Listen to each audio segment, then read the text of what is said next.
In a previous video, I describe an encounter I had with a time traveller who, among other strange insights, prophesied a European civil war.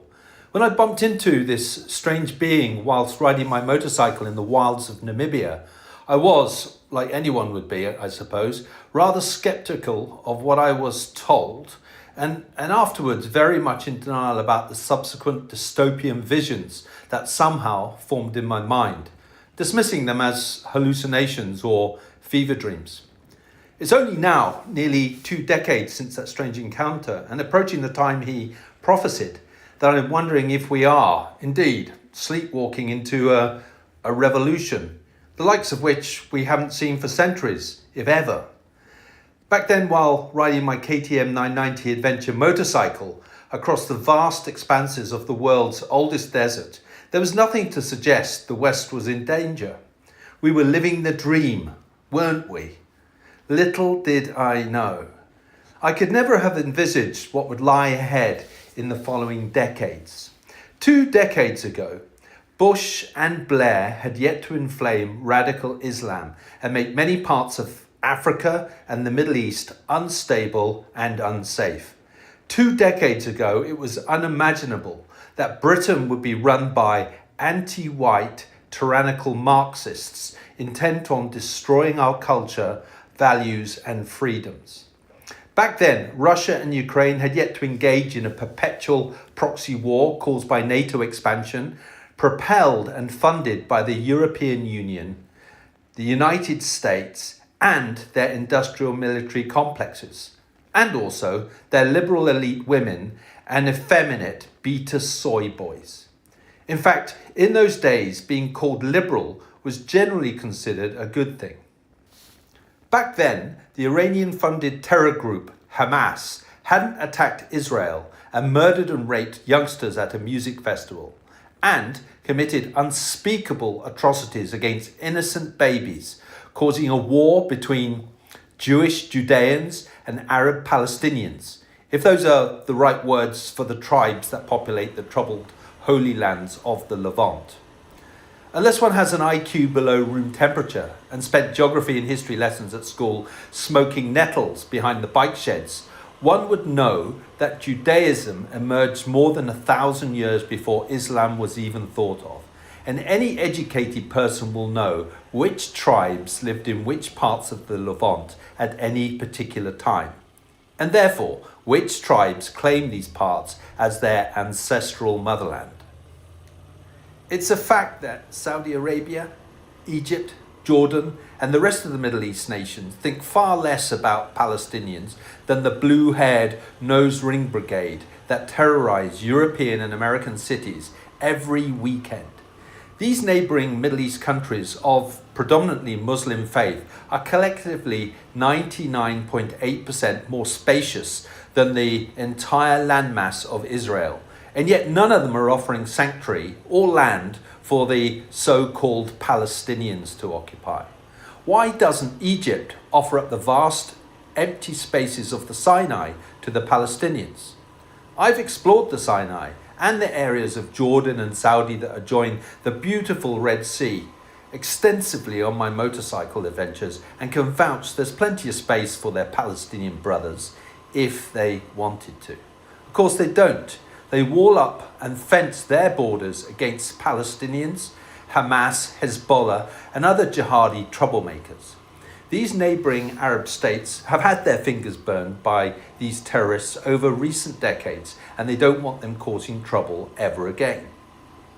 It's only the dim-witted, blue-haired, face-stapled anarchists, the Western liberal elite, the BLT plus HP source mafia, and the anti-Semites who get hot and bothered about a very small part of the Middle East, isn't it?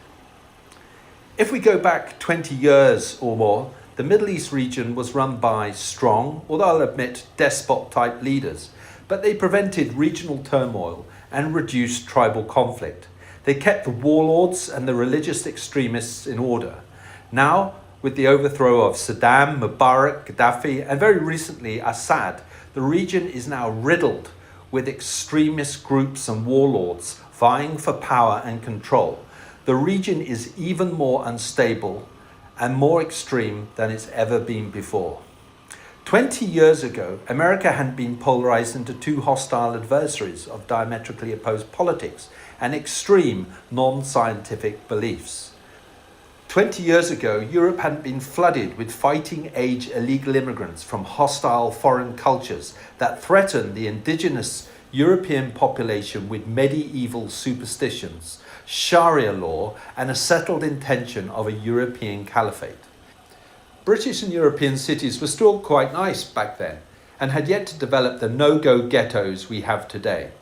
However, now cities like Paris, Berlin, London, Bradford, Birmingham, Luton, and Manchester look more like Karachi on bin day. A certain religion hadn't started stabbing, decapitating, and hacking innocent people to death on European streets. I had never heard of grooming gangs. One would assume back then they were overzealous poodle owners. Douglas Murray had written his books, The War on the West, The Strange Death of Europe, and The Madness of Crowds, all articulate, insightful, and frighteningly prophetic. Science and common sense prevailed. Men were men, women were women, and they liked each other. Men who wore dresses were funny, like Dame Edna, Lily Savage, and Mrs. Doubtfire. Only people who went to grammar schools knew what a pronoun was. No one had heard of the word woke, and rainbows were associated with Geoffrey Bungle and Zippy. Free speech was taken for granted. Britain didn't need a First Amendment. We're British, don't you know? Tea, queuing, pubs, politeness and free expression went without saying. No one had ever heard of BLM, Antifa, ISIS, cancel culture, a meme, gaslighting, white privilege, or any of that guff language.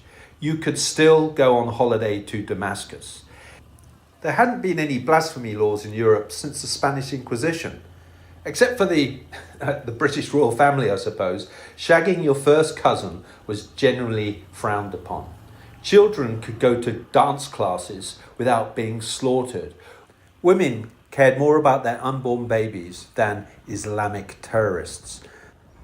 The police were impartial, trusted and respected, and its leadership was composed of pragmatists, realists, and courageous men whose moral compass pointed in the right direction, and they got where they were based on merit. And one could rely on the mainstream media, and particularly the BBC, to report the news impartially, without bias or deception. All this has changed in less than 2 decades.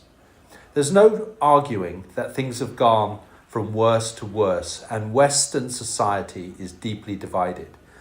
For someone like me that spends very little time in the UK, I've watched from afar as my motherland, and indeed the West in general, descends into a sort of cultural dystopia. I barely recognise the country I'm indigenous to and was raised in.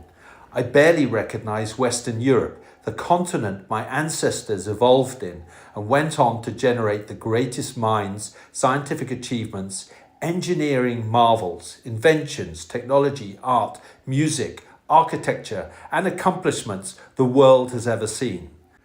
I barely recognised the Metropolitan Police. That was my first job, and one I used to be a very proud member of. And a colleague to some proper cops who served the people courageously, with consent, with common sense, and without fear or favour. We arrested burglars, car thieves, rapists, and violent thugs, not indigenous pensioners for expressing their thoughts and fears. I guess one has to be careful these days with the omnipresent thought police infringing our freedoms and threatening to lock us up in their gulags.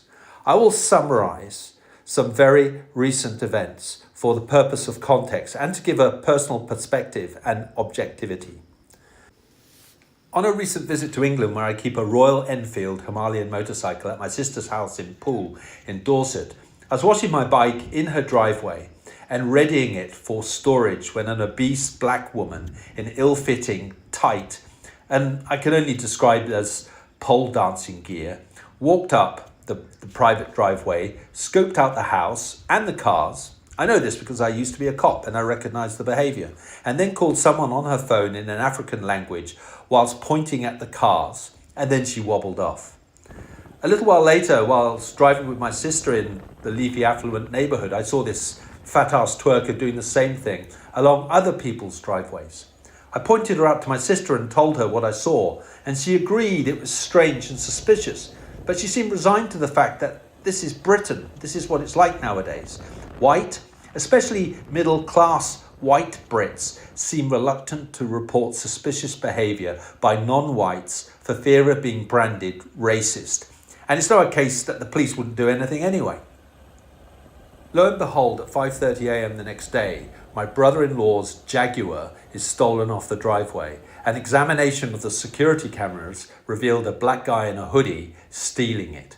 Not a cop to be seen, and none ever came to investigate what I define as, or what is defined in the Theft Act as, the dishonest appropriation of property belonging to another with the intention of permanently depriving the other of it, and thief and steal shall be construed accordingly. Value 30,000 quid. Just another hidden crime statistic, except of course to the insurance companies that will now hike up insurance premiums to anyone who lives in that postcode. We're all told by the British leadership of ethnic persuasion, we should accept all this as part and parcel to living in multicultural Britain. Was anyone actually asked if we Indigenous Britons want to erase and dilute our history, culture, values and traditions? I wasn't. Were you? Indigenous Brits are constantly told that we are being enriched by an invasion of the third world and that anarchy and lawlessness is the new normal. As someone who's travelled the world on my motorcycle and seen the third world, I'll tell you what it's like. It's a shithole, full of dishonest, violent and idle shits, led by even bigger and nasty shits. During my time in Bournemouth and Poole, I saw several places where flowers had been placed on footpaths for people murdered in recent knife attacks, including 2 women on the beach at a rather swanky place called Branksome Chime, where my sister actually keeps a beach hut. When I got back to Hong Kong, I watched in horror as the international news reported the slaughter of little children going to a Taylor Swift themed dance class in Stockport. I witnessed and recognised a cover-up by the establishment, and I was unsurprised by the subsequent riots by angry mobs. People, of course, reacted in anger, expressing discontent on social media that resulted in the newly elected cultural Marxist government branding them all as far right, and then proceeding in arresting only Indigenous Caucasian people, or should I say white working class people, for expressing this anger, arguing that they were inciting racial hatred. Also, the slur far right is levelled at anyone who criticises or challenges the UK Marxist government and its great replacement policies. What is far right anyway? And how does it differ from just right or moderately right? Isn't anyone who's not a Marxist or a pinko commie subversive bedwetter right just by process of elimination? And anyone who is vaguely patriotic and wants to protect their way of life, culture, sovereignty and borders is labelled racist. Personally, I don't care what race someone is. I don't think the vast majority of British people do either. Variety is the spice of life and all that. However, I believe all races in a particular country should be of one culture. That is the culture of the country they voluntarily decided to move to. Otherwise, it creates strain, conflict, and division. I have rarely, if ever, heard of Sikhs, Buddhists, Taoists, Hindus, Jews, Christians, or atheists attacking the countries of their adoption. However, the special needs medieval death cult wants to kill people of other beliefs and impose their superstitions on the indigenous people of the country they illegally immigrated to. And don't tell me they don't. It says so very clearly in their beloved and noisily narrated instruction manuals that they inflict 5 times a day on the modern secular European countries they decided to occupy.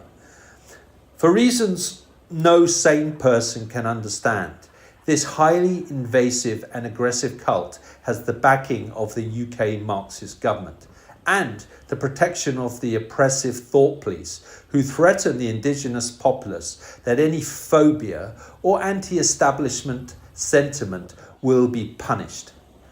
Punished. Sex Pistols and John Cooper Clarke, you better watch out. The thought police are coming.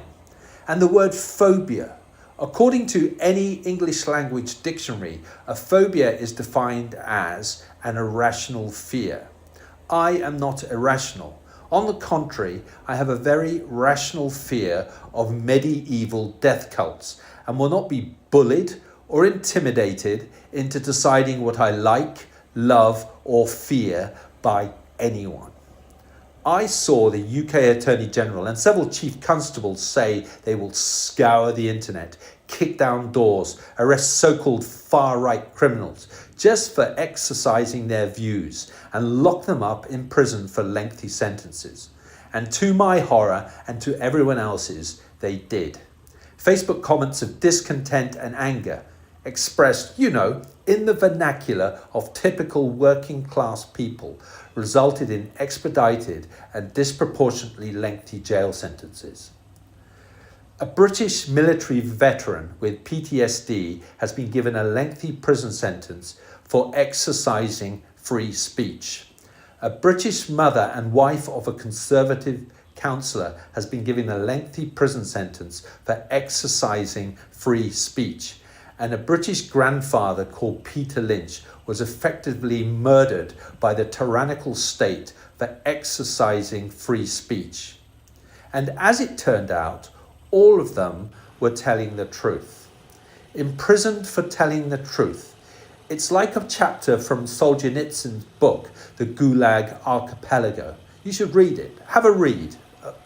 The glaringly obvious government cover-up was protected by Parliament, its corrupt criminal justice system, and its puppet judges.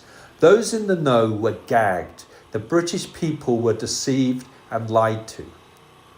Innocent until proven guilty was replaced with guilty until induced and coerced by the police state through fear or favour, especially the threat of being remanded indefinitely in custody to plead guilty. I know this. Several serving cops I know told me they do it. They've always done this. They did this when I was a cop. Only the special needs community who get publicly funded Marxist lawyers, and of course the real hardened criminals who know how the corrupt justice system works, plead not guilty and get bailed pending trial.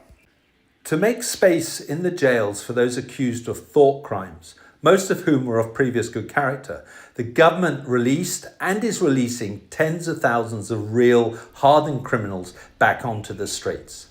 Didn't Pontius Pilate release the hardened criminal Barabbas so that they could crucify Jesus instead? What every criminologist knows, and I count myself as one of those having a university degree in that subject, is that if everyone pleaded not guilty, the criminal justice system would grind to a halt. And now the English countryside is being attacked because it's the last remaining bastion for native English people, their traditions, values, culture, and way of life.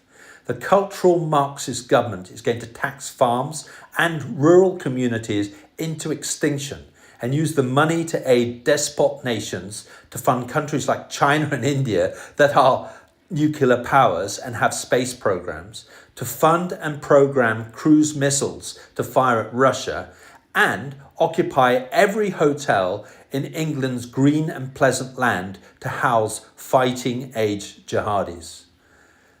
They are even sending the money plundered from the British farmers to fund foreign farmers. Why? Why the self-loathing and hatred of native Europeans? 12.8 billion quid to the former Soviet country Ukraine, quite possibly the most corrupt country I've ever been to with the most ruthless mafia. 4 billion quid to fund and encourage illegal immigration into Britain. 11.6 billion quid to fund overseas climate programs with questionable results. 32 billion quid for net zero and carbon capture nonsense. And yet the Marxist government is destroying the English countryside to save 50 million quid. The evil despot Stalin introduced farming collectivism in the 1930s, as did Mao Zedong in China and Pol Pot in Cambodia, causing hundreds of millions of deaths and inevitable economic ruin and starvation.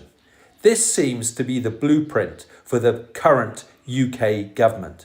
As part of their anti-white scorched earth campaign, the UK Marxist government intends to turn the land seizures, just like in South Africa, over to Zerbenjui Zolgo for development into ghettos for ayis and farm factories that will produce plastic food for the proletariat and enrich the chosen few. Grasshopper paste, cockroach stew, anti-fart poisons in your milk products, toxins in your meat, pesticides in your veggies, plastic in your water, all to enrich the, can I say the names? Aids, Altons, Argylls, the asset management dynasties, the capital venture predators, and of course the politicians who insider trade in these stocks that they promote. It's all completely mad. It's unjust. It's intolerable. It has to be resisted. Whilst back at home in the relative safety of Hong Kong, I watched a video of thugs of the protected special needs variety at Manchester Airport violently beating up armed police and breaking a policewoman's nose.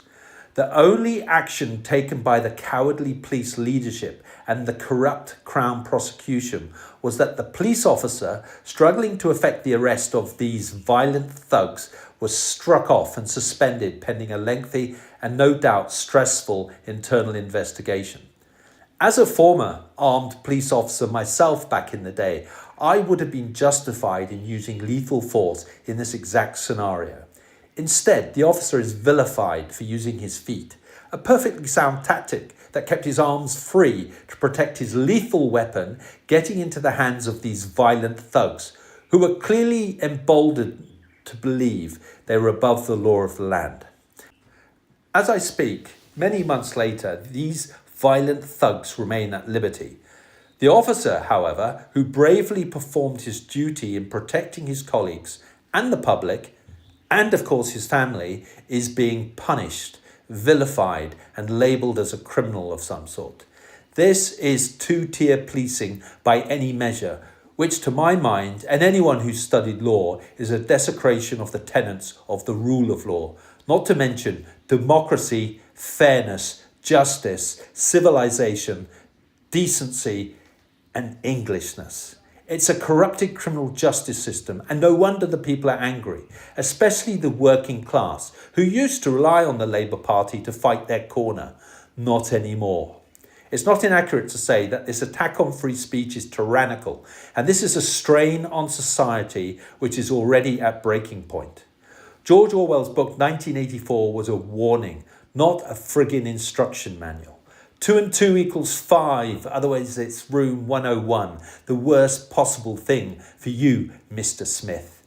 The trouble with being tortured, though, with the worst possible thing, is that after a while, it's not the worst possible thing anymore. You get used to it. After a while, the rats aren't so bad. Once you criminalise a person, there's no going back. The worst day in prison is the first. The worst week in prison is the first week, and so on. One adapts and becomes what you are made and what you are labelled as. The guy who shouted at the police dog and the one who put lawful stickers on lampposts, the housewife, the military veteran, the thousands of people exercising freedom of expression, and now criminals. The corrupt criminal justice system decided they should be labelled, and as such, their lives and their minds, and indeed those of their families, will never be the same. Their employment opportunities, their self-esteem, their sense of justice and fair play, their position in society, their liberty, never the same. The corrupt authoritarian establishment has created hundreds, if not thousands, of enemies of the state, just for one angry man shouting at a police dog. To top this all off, the mainstream media spouts Orwellian Ingsoc propaganda over the airways. Morality and decency has been turned upside down. Being white is vilified, and the worst, their voice has been criminalized. The woke TV and film industry and manipulative advertising firms saturate signboards and the airwaves with deviant and distorted versions of reality. The proletariat lobotomized by a mind-altering immersion into a soporific cocktail of Premier League football, Strictly Come Dancing, and product advertisements deviously overrepresented by foreign actors. The double standards of the British government is nauseous, its hypocrisy unashamed. It gave refuge to the arsonists, seditious traitors, and wanted criminals from Hong Kong, the ones who burned our coffee shops, smashed up the Legislative Council, burned the buildings I used to work in, and assaulted police. They even poured gasoline over an old man and set him on fire. Their violence was excused, if not encouraged, by the lying Western mainstream media and their intelligence service handlers. Ironically, the hypocritical British government aided and abetted this criminality by cancelling the extradition treaty with Hong Kong, and as such prevented the return of these criminals and justice. I suppose in my case that's a good thing, for I'm here in Hong Kong and it prevents the British Gestapo banging on my door at 3 a.m. and hauling me off for calling out the Emperor for wearing no clothes. Thank God I'm in China. Who would have thought it the refuge for liberty, freedom and justice compared with the country of the Magna Carta? The Orwellian dystopia is happening in Europe. Censorship, thought crimes, arrests for so-called non-crimes, book burning, revisionism, man is woman, woman is man, the Ministry of Truth altering history to fit the authoritarian government's narrative, omnipresent surveillance and increasing restrictions, the role of the family replaced by the dictates of the state, a constant supply of enemies to hate and wars to fight. The totalitarian regime of the lefty globalists, NATO, the EU, the WHO, the WEF, manipulate citizens into believing anything they want, giving them total power to control. He who controls the past controls the future and all that. Scaring the population with fears of pandemics, drowning in floods, burning in scorching heat and climate catastrophe, so they are compliant and easily manipulated. I have never ever witnessed such suppressed anger and discontent. It's everywhere. I do feel, however, that the UK government's tyrannical approach has backfired. It has created an underground rebellion, not just by revolutionaries, but with the general public. Europe is a tinderbox ready to blow. With the Americans seeing sense and voting out socialism, wokery, proxy wars and all the nonsense, this underground movement in Europe now has support. It has finance and backing from the world's #1 superpower, the land of the free. Despite the outgoing Biden administration's scorched earth policy and their intent to line their pockets with the loot from their insider trading, the incoming administration is hell-bent on reversing all this damage and restoring its glory. In Europe, Hungary and Poland have already turned. Germany, Sweden and Italy are in the process of turning. Indigenous Brits, Spanish and the French have had enough.